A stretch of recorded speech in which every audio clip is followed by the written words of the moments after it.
नमस्कार, आप देख रहे हैं अपना बिहार और आपके साथ मैं हूं विवेक। गोपालगंज में शराब माफियाओं ने उत्पाद विभाग की गाड़ी को टक्कर मार दी और इस हादसे में गाड़ी पर सवार अधिकारी और जवान बाल बाल बचे हैं।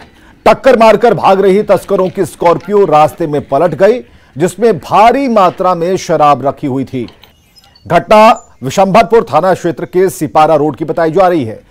उत्पाद विभाग की टीम ने बलथरी चेकपोस्ट के पास गुप्त सूचना के आधार पर अवैध शराब को पकड़ने के लिए अभियान चला रखा था और इसी दौरान टीम ने स्कॉर्पियो गाड़ी को जांच के लिए रोका, लेकिन गाड़ी में सवार लोग उत्पाद विभाग की गाड़ी को टक्कर मारकर भागने लगे। मौके पर टीम ने गाड़ी पर सवार लोगों का पीछा किया और इसी दौरान तस्करों की गाड़ी असंतुलित होकर पलट गई।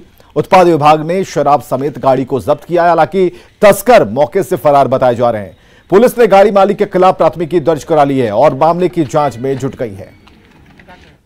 के क्रम में दक्षिणतम छोर तरफ जो गोरखपुर से आती है, गोपालगंज की ओर जा रही है, उस दरमियान एक गाड़ी जिसका नंबर है BR29P4037, इस पे शक करने पे हम लोगों ने इसका चेज़ किया। चेज़ करने के पश्चात ये काफ़ी चेज़ करने के बाद बीच पतली संकीर्ण रास्ते में ये घुस चुका था और उस दरमियान ये कई बार टकरा करके हम लोग पे हमला करने की भी कोशिश किया गया। इधर बगहा के धुयारा इलाके में ड्रोन कैमरे की मदद से पुलिस और उत्पाद विभाग की टीम शराब के ठिकानों को तलाश रही है। नाव की मदद से नदी के रास्तों पर निगरानी रखी जा रही है और पुलिस को सफलता भी मिली। सूचना मिली थी कि यूपी से बड़ी मात्रा में नदी और दियारा के रास्ते शराब पहुंचाई जा रही है और इसके बाद पुलिस लगातार सर्च ऑपरेशन चलाकर इलाके पर नजर बनाए हुए हैं।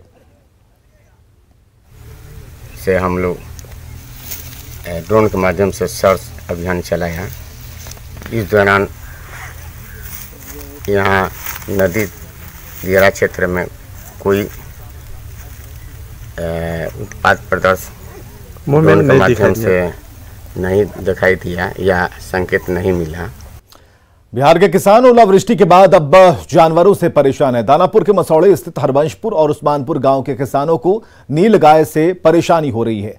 किसानों की खेती में खड़ी रबी की फसल को नीलगाय झुंड में आकर चर जा रही है और इसके कारण किसानों को भारी नुकसान हो रहा है। इससे परेशान किसान कई बार सरकार से समाधान का गुहार लगा चुके हैं, लेकिन अभी तक किसानों के समस्या का समाधान नहीं हो पाया है। एक तो सरकार बरखा बरख के समूचे हमको नुकसान है और बचमू रहा है, तो नीलगाय इतना तंग कर रहा है कि हम लोग के एकदम तबाह की घरे करने के बाहर में सर मतलब सब छाड़ देते हैं सर, नकदी बटिया कर है सर, एकदम समूचे छाड़। गोपालगंज में स्थानीय प्रशासन ने जब्त शराब को नष्ट कर दिया। स्थानीय प्रशासन ने हथुआ अनुमंडल के सबैया फील्ड में 7000 लीटर देसी और विदेशी शराब को नष्ट कर दिया है।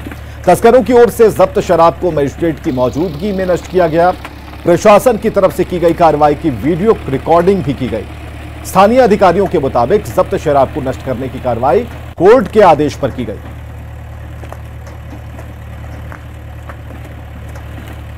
मुंगेर पुलिस ड्रोन कैमरे की मदद से शराब कारोबारियों पर नकेल कस रही है। ताजा मामला बरियारपुर थाना क्षेत्र के अमझाड़ पहाड़ी इलाके का है, जहां ड्रोन की मदद से पुलिस ने अवैध शराब भट्टी का पता लगाकर कई भट्टियों को ध्वस्त किया।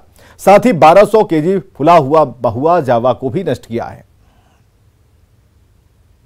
और बिशन सिंह पहाड़ी बरियारपुर थाना अंतर्गत छापामारी किया गया, जिसमें कुल 1200 केजी जावा महुआ नष्ट किया गया, 20 केजी चुलाई शराब बरामद किया गया। आगे लगातार ड्रोन की मदद से पूरे जिला में छापामारी जारी रहेगी। सीएम नीतीश कुमार ने जनता दरबार में आज शिक्षा, स्वास्थ्य और समाज कल्याण से जुड़ी समस्याओं पर लोगों की शिकायत सुनी है। सीएम के जनता दरबार में शिक्षा और स्वास्थ्य से जुड़ी कई सवाल सामने आए और उन्हीं में से एक है मुंगेर की जूही कुमारी से जुड़ा हुआ सवाल। जूही का सवाल सुनते ही सीएम ने शिक्षा विभाग को फोन किया और तुरंत समस्या का सुलझाने का आदेश दिया। दरअसल जूही कुमारी ने साल 2019 में तिलका मांझी भागलपुर विश्वविद्यालय से स्नातक किया था, लेकिन उसे अब तक स्नातक प्रोत्साहन राशि नहीं मिली और इसी की शिकायत लेकर वो जनता दरबार पहुंची। सर मेरा नाम जूही कुमारी है, मुंगेर से आया। सर 2019 में हम ग्रेजुएशन पास किए। आवाज नहीं आ रही है। सर मेरा नाम जूही कुमारी है, मुंगेर से है। सर हम 2019 में ग्रेजुएशन पास किए, लेकिन उसका जो कन्या प्रोत्साहन योजना का जो लाभ होता है वो राशि अभी तक हमको नहीं मिली। हम बार बार तिलका मांझी भागलपुर विश्वविद्यालय भी गए, लेकिन नहीं मिला। क्यों नहीं मिला? लगे तो शिक्षक वहाँ से सर कुछ नहीं।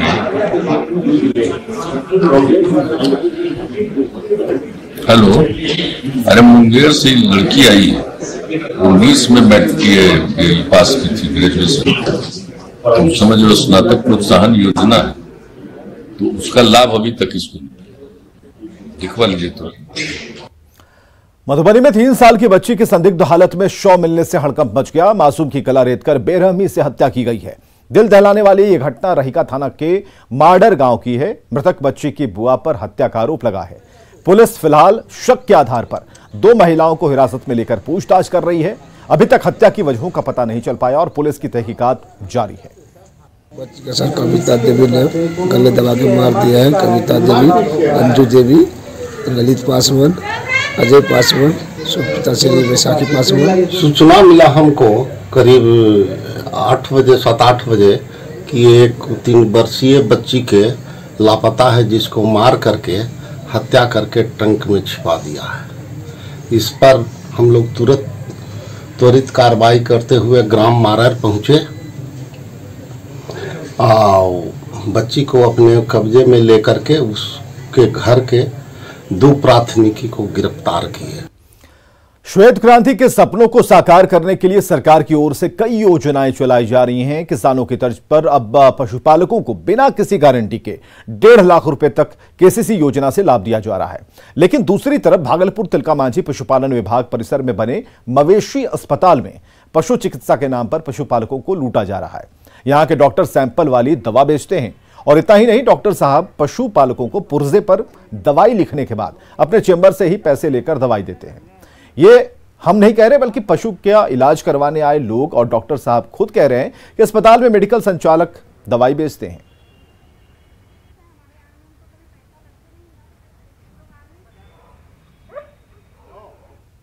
डॉग को कान में खुजली हो रहा था, उसको सरकारी अस्पताल में लाए हैं। उसको कल भी 3 इंजेक्शन लगा है, 200 रुपया कल लगा था। आज भी उसको लगा है इंजेक्शन और दवाई दिए है डॉक्टर साहब। आज कितने का दिया? आज तो 1500 का बिल है। कहाँ से मिला था? यह सरकारी अस्पताल से। पैसा देके? जी। सरकार तो कह रही है कि फ्री में दवा मिलती है। अब मुझे क्या पता सरकार दवाई क्या, हमको लेना पड़ता है। उसका जो प्रॉब्लम है तो दवाई तो लेना पड़ेगा मुझे। यहाँ पे जैसे डॉग्स आते हैं, ठीक है, तो डॉग्स आते हैं तो हम लोग दवा लिख देते हैं और दुकानदार वाला सब यहाँ पे बैठा रहता है, ठीक है, मेडिकल स्टोर वाले, और वो हम लोग जो दवा देते हैं वो उस हिसाब से वो दवा यहीं पे आपका ले लेते हैं। या तो बाहर से ले लिए या मेडिकल वाले अंदर आके बैठ जाते हैं। दिखाने आए थे। हाँ जी जी जी।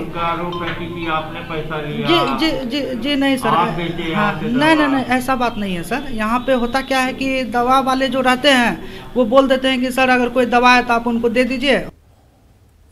देश के सबसे पुराने जिलों में से एक पूर्णिया जिला आज अपना 252वां स्थापना दिवस मना रहा है और इस मौके पर मद्यनिषेध जागरूकता दौड़ का आयोजन किया गया, जो इंदिरा गांधी स्टेडियम तक पहुंचा। कार्यक्रम का उद्घाटन प्रमंडलीय आयुक्त डीएम और एसपी दयाशंकर ने किया। प्रमंडलीय आयुक्त ने कहा कि पूर्णिया जिले का इतिहास काफी गौरवशाली है। उन्होंने कहा कि पूर्णिया जिला साहित्य और संस्कृति की जननी रही है। जिला स्थापना दिवस का जायजा लिया प्रवीण ने। 252 वर्ष का ये जो बड़ा कालखंड है किसी भी जिले के विकास के लिए बहुत ऐतिहासिक होता है। आप 2 वर्ष पहले 250 वर्षों का उत्सव मना चुके हैं। कोविड प्रोटोकॉल्स के कारण कई सारे कार्यक्रम पिछले 2 वर्षों में नहीं हो पाए हैं, किंतु पूर्णिया ने निश्चित ही सभी क्षेत्रों में, जिसको बोलते हैं चतुर्दिक विकास, सर्वांगीण विकास, नए नए आयाम गढ़े हैं, कीर्तिमान स्थापित किए हैं। के विकास के पथ पर सरकारी और प्रशासनिक स्तर पे जो प्रयास किए जाते हैं, इसके अतिरिक्त जो सभी लोग हैं यहाँ के, जो स्टेक होल्डर्स हैं, जो निवासी हैं, उनको भी अपने अपने हिस्से का कर्तव्य जरूर करना चाहिए, क्योंकि अल्टीमेटली ये आपका अपना ज़िला है, अपना शहर है, जिसको जितना साफ़ सुथरा रखेंगे, जितना उसको रमणीक बना के रखेंगे, ये आपके आज के लिए और आने वाली पीढ़ी के लिए ये बेहतर होगा। 252 साल पुराना पूर्णिया जिला अपने आप में काफी इतिहास समेटे हुए है और आज पूर्णिया का 252वां स्थापना दिवस मनाया जा रहा है। आप देख सकते हैं कि सुबह में यहाँ कला भवन से से दौड़ का आयोजन किया गया है। इसके बाद पुस्तक प्रदर्शनी का आयोजन किया गया है, कई तरह के कार्यक्रमों का आयोजन किया गया है और लोगों में काफी उत्साह देखा किस तरह से यहाँ स्कूली छात्र छात्राएं, बच्चे, बूढ़े अधिकारी से लेकर जनप्रतिनिधि, पूर्णिया के सारे लोग इस दौड़ में शामिल हुए हैं और कला भवन से लेकर पूर्णिया के स्टेडियम तक का ये दौड़ आयोजित किया गया है। कुमार प्रवीण, न्यूज 18 पूर्णिया। औरंगाबाद में कबाड़ दुकान में विस्फोट की घटना के बाद जिला प्रशासन की नींद खुली है और इसके बाद प्रशासन ने कबाड़ दुकानों के लिए ट्रेड लाइसेंस अनिवार्य कर दिया है। प्रशासन की सख्ती के बाद कबाड़ की सभी दुकानों पर ताले लटक गए और आपको यह बताएं कि 8 फरवरी की शाम औरंगाबाद के अलीनगर स्थित कबाड़ की एक दुकान में विस्फोट हुआ जिसमें 3 लोगों की मौत हो गई और इसके बाद प्रशासन एक्शन में आया और शहर में चल रही कबाड़ की दुकानों की सघनता से जांच करने का आदेश नगर परिषद को दिया है। साथ ही सभी दुकानों के लिए ट्रेड लाइसेंस जरूरी कर दिया गया। प्रशासन के आदेश से कबाड़ी के कारोबारियों में हड़कंप मचा है और देखते ही देखते सभी दुकानों पर ताले लटक गए और संचालक फरार हो गए। मुरारी भाई से बात कर ला। प्रशासन को सबक लेना चाहिए कि जिला प्रशासन जो है अवध ढंग से जिस तरह से कबाड़ा दुकान जो शहर में जो चल रहे हैं उस पर पैनी नज़र रखा जाए और जांच पड़ताल किया जाए, वैसे ही कबाड़ा दुकान को जो है रखा जाए जिसके पास लाइसेंस धारी हो।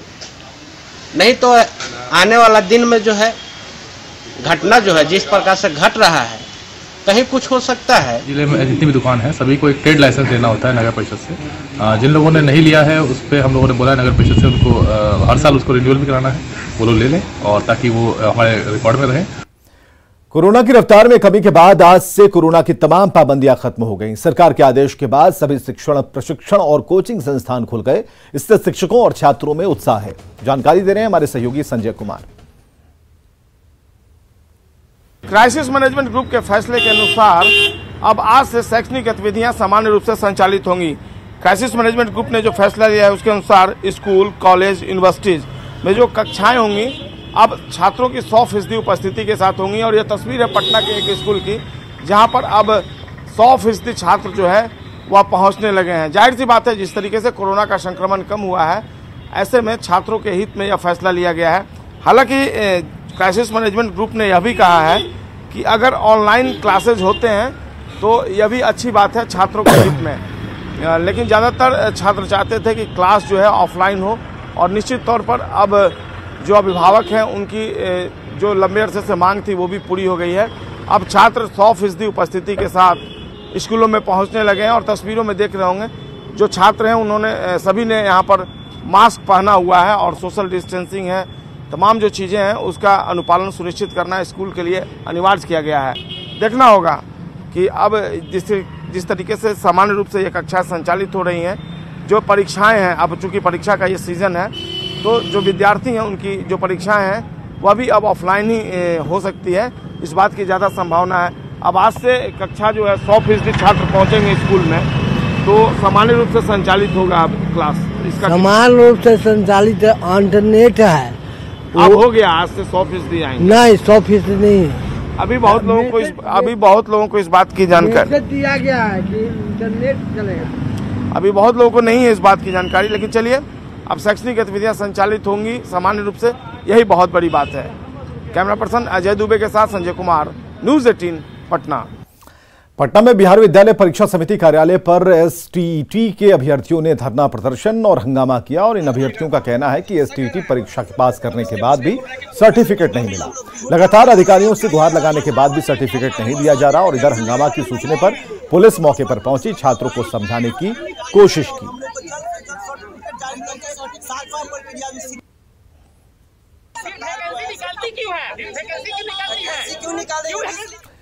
कटिहार में सरकारी आदेश के बावजूद ग्राम सभा में महिला मुखिया की जगह उनके पति नजर आते हैं।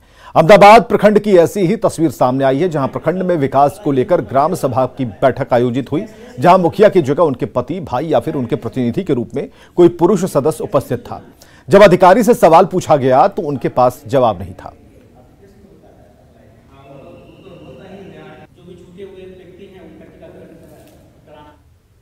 सर बैठक किसके साथ थी? मुखिया जी लोगों के साथ में हुई थी। तो सर मुखिया तो क्या सारे मुखिया लोग आए हुए थे? नहीं, मुखिया जी नहीं आए थे। देखिए, ये बैठक के एक ऑफिशियल ढंग का बैठक नहीं था, ठीक है ना, हम प्रतिनिधि थे इसमें।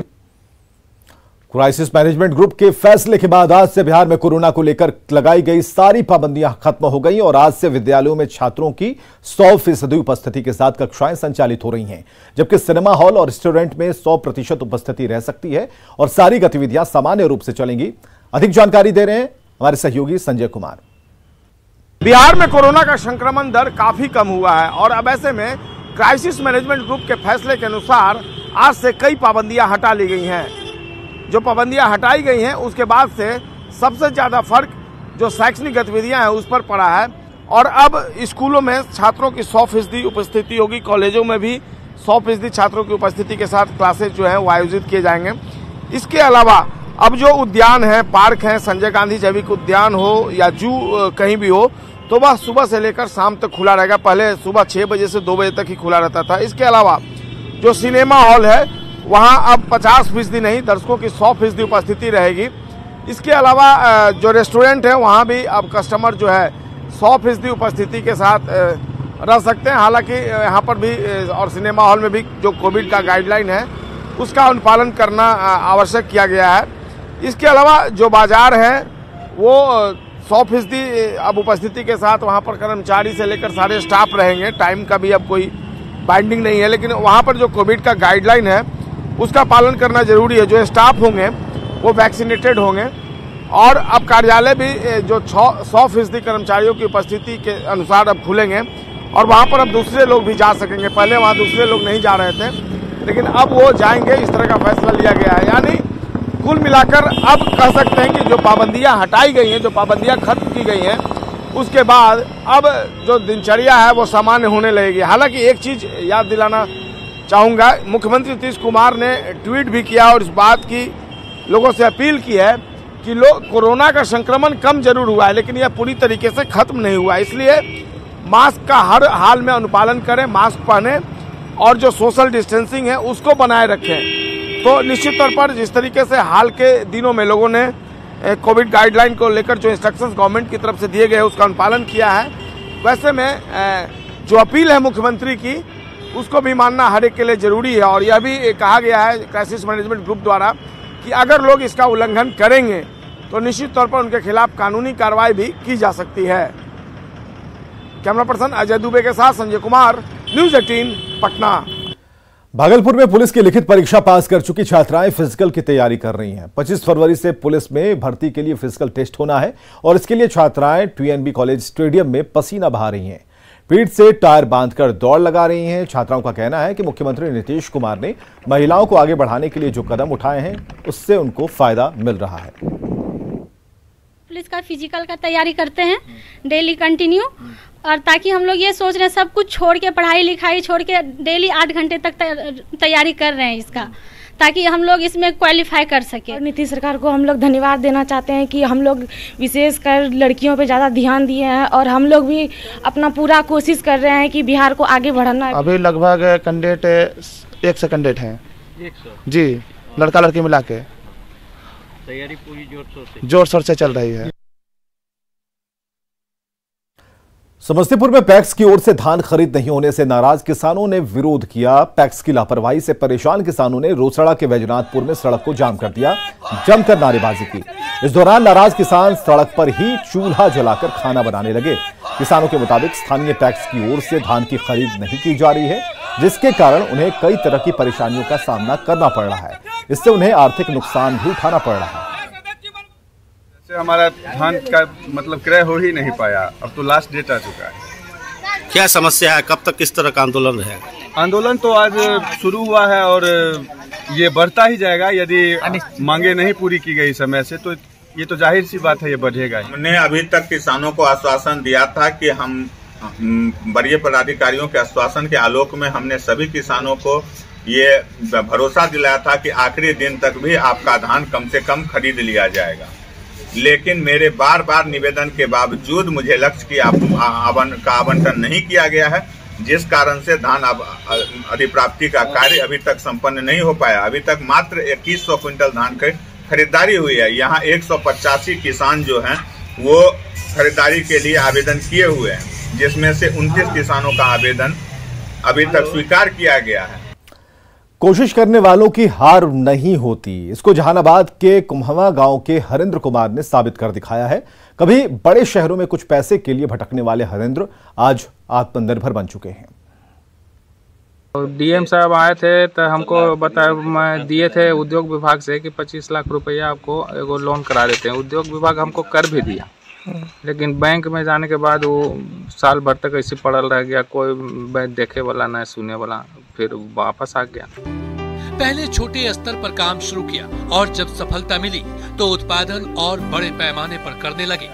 हरेंद्र 2 साल पहले तक प्राइवेट नौकरी कर रहे थे, महीने में मिलने वाली सैलरी से परेशान थे। साल 2018 में ठंड के मौसम में पत्नी के नाम पर केंद्र बनाया, मशरूम की खेती शुरू की और फिर जिंदगी बदल गई। अब 2 जगह उत्पादन हो रहा है, साथ ही एक और केंद्र लगभग तैयार है। न्यूज 18 के लिए राजीव रंजन बीमल की रिपोर्ट। और खबरें लगातार जारी हैं, आप बने रहें हमारे साथ।